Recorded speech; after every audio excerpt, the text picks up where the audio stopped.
You've probably heard the phrase, movement is life, and often think that physical exercise is only beneficial and healthy. And it's true, regular activity is good for your heart, muscles, joints. But what if I told you that this isn't always the case? That sometimes movement can do more harm than good? Today, I want to talk about this dark side of activity and how careless or excessive exercise can actually harm your body. Let's start with the fact that, unfortunately, most trainers do not have a deep understanding of human physiology. They know which exercises are trendy or effective, but rarely take into account the individual characteristics of the body. But what is good for one person can be a real problem for another. For example, imagine 10,000 steps a day. For some, this is the ideal norm that strengthens the heart and joints. But for another, it's almost a disaster that overloads the knees, spine, or heart. And the consequences can be serious: spinal problems, arthritis of the knee joints, degeneration of the intervertebral discs, and sometimes more serious heart problems. After that, it will be difficult to exercise, and the quality of life will noticeably decline. Now let's figure out which types of exercise are particularly dangerous.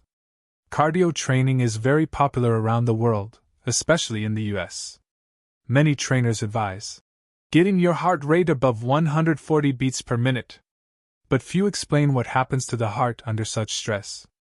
Professional cardiologists will tell you that exercise above 140 beats per minute accelerates the wear and tear of the heart valves. The longer you keep your heart rate at this level, the faster problems will arise. And here it is important to understand the very purpose of cardio training. It should train the heart and blood vessels, but it is not necessary to tear yourself apart.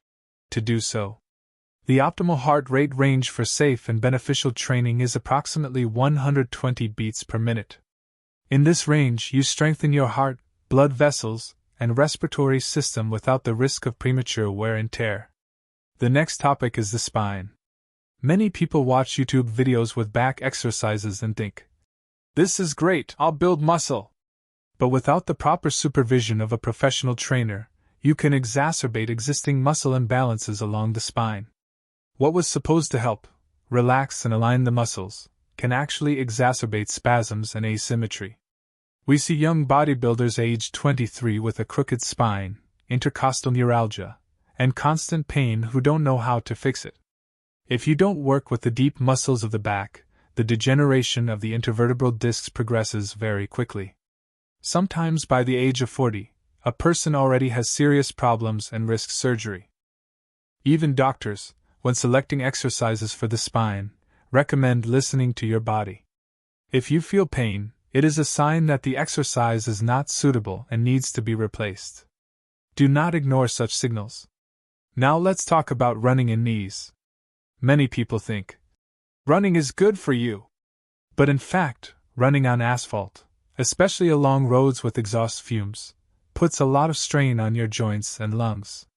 Asphalt does not absorb shock, and with each step, your knees receive an impact approximately 4 to 6 times greater than the force of free fall. Even the best running shoes don't completely solve this problem. This is especially important for people over 40, because with age, joints become less flexible, and the consequences of impact become serious. Osteoarthritis of the knee and hip joints is very common. Another important topic is children. Many parents enroll their children in sports that involve strength training. But until the age of 13 to 14, such exercises are dangerous. A child's heart is not yet ready for serious exertion, and increased physical activity can be harmful.